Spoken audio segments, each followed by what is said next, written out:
there is a very important point that for many people will be very confusing, most probably, and that is the point of the shadow / parallel working groups of the RA, the Residents' Assembly. So these bodies sprung into being from one day to the next without any creation, without any official creation of these bodies. They were just made as copy-paste of the bodies of the governing board. Now, in the Auroville Foundation Act, the working committee is already created.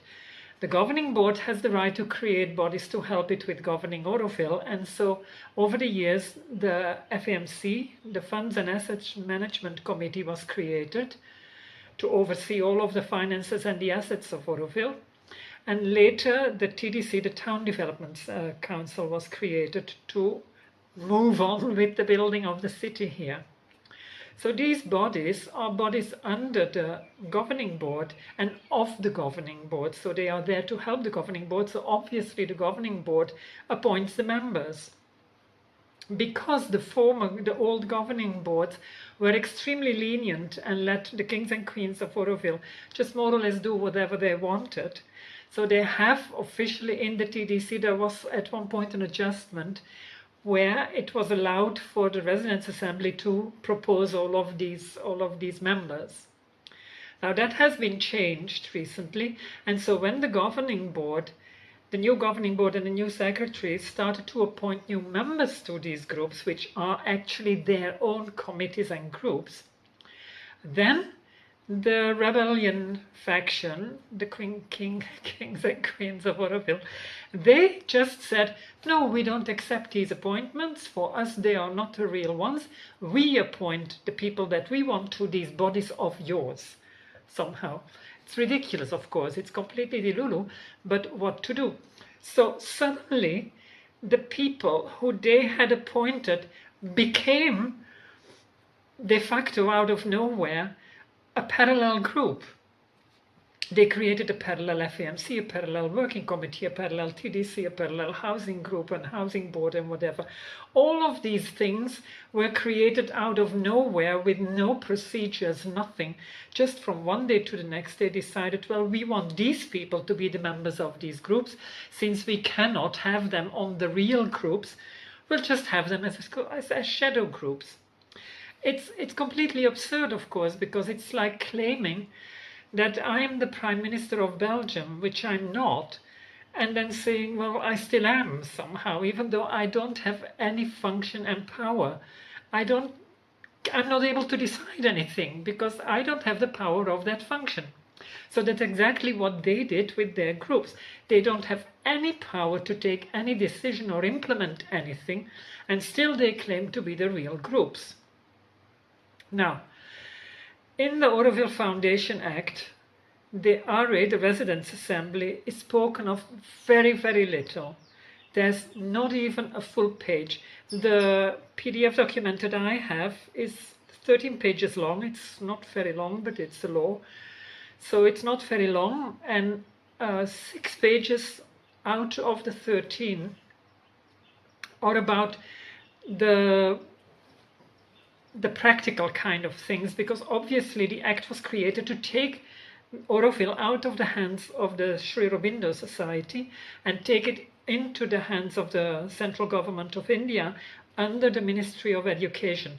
So there are a lot of these legalities for the transfer from the SAS to the government of India. So that's 6 pages, and there are 6 pages about the governing board and how it relates to government and the government involvement in Auroville. And then there is 1 page that speaks about the Residents' Assembly and the International Advisory Council. So you can see already the importance of these things just by the space allotted to them. So in the portion about the Residents' Assembly, the functions of the Residents' Assembly, you can see point 19.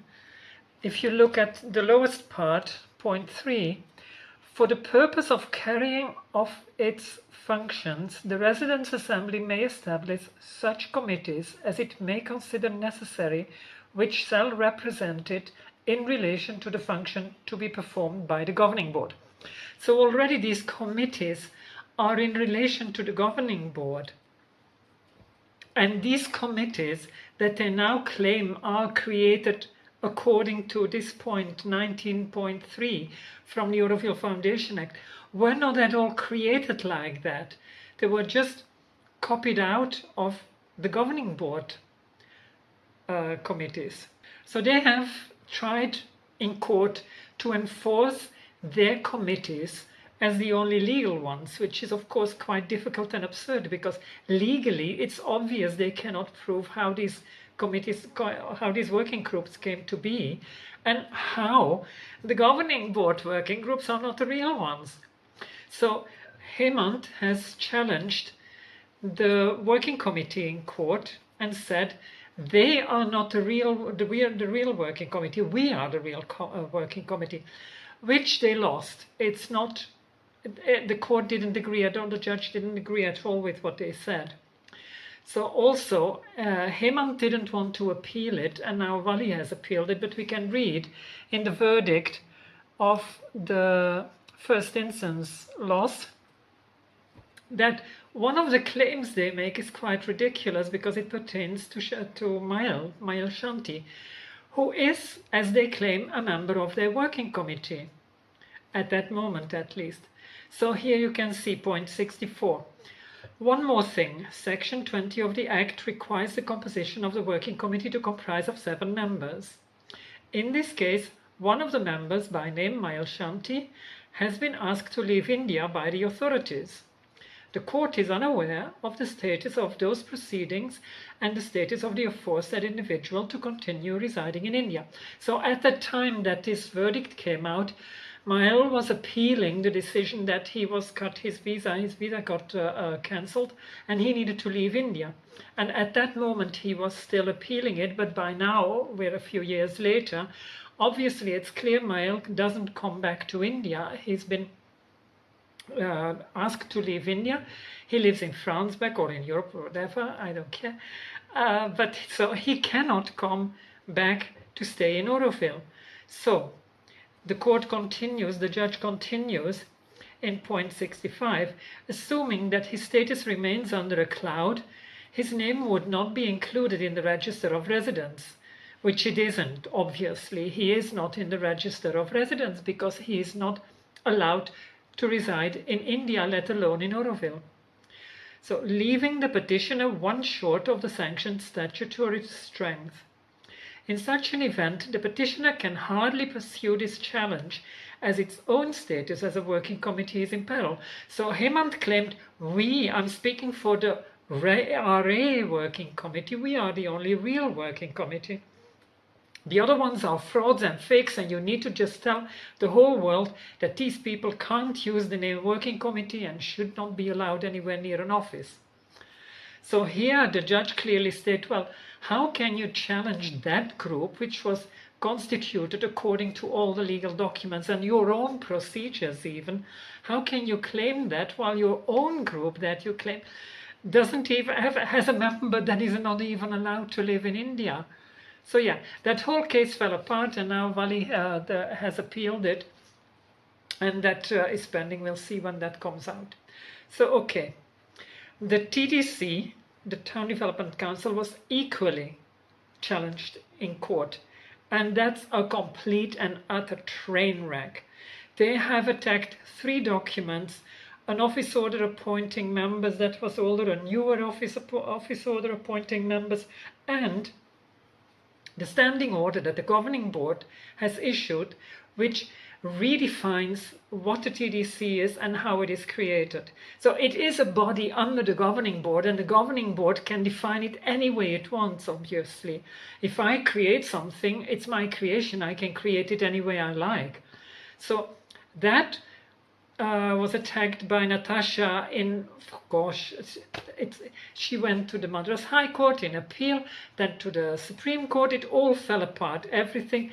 Even she got fined 50,000 rupees for being frivolous in her demands, because she has no leg to stand on. And I mean, it's they, in fact, they have no leg to stand on. So this whole thing isn't happening. They have now that special case going and trying to accuse the Supreme Court of partiality or something, or gross misconduct or something of the sort. It's very strange. Anyway, that TDC thing is a complete train wreck and has been vindicated in court. Now the FAMC has also been challenged in court, and that went even worse. That went so badly that Namrita Gauthier, who had filed the case, and her team, of course, of backers and the whole King and Queen Club, they had withdrawn that case because the loss they were going to have would have been so bad that there would have been a verdict with all kinds of words and sentences in it that they absolutely didn't want to see or hear. So they decided to withdraw by themselves to avoid a very shameful loss. So all of these groups have been, I mean, these three main groups have been challenged in court, and it doesn't stand up what they claim. They don't have the law on their side. So what on earth is the point? And since they have no power at all to decide anything, anybody can rationally has to ask, but why are you having these parallel groups? What's the point of all of this? And obviously there is nothing really that can be said that makes sense. And so the only thing I can think of that why they are keeping these groups is because they have that kind of dream idea delusion in their head that one day there's going to be a savior that comes and saves them here.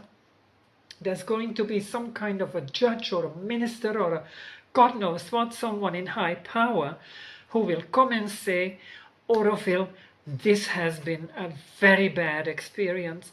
The past 5 years were horrible, or 10 years by the time, God knows. I mean, so far it's almost 5 years. So the past 5 years have been horrible. It was an extreme misconduct of our side or something, you know. We're gonna just wipe the slate clean and pretend it never happened. We're just gonna tie up today to 2021. Woof. And so they want to have some kind of a continuity between these 2 points, so that if one day someone says, okay, what that new governing board, that new secretary, we just scrap it all, waste paper, we don't want to know what happened, we have no clue, we'll pretend that whatever happened in between on your side, whatever you did, is the only legal thing that happened.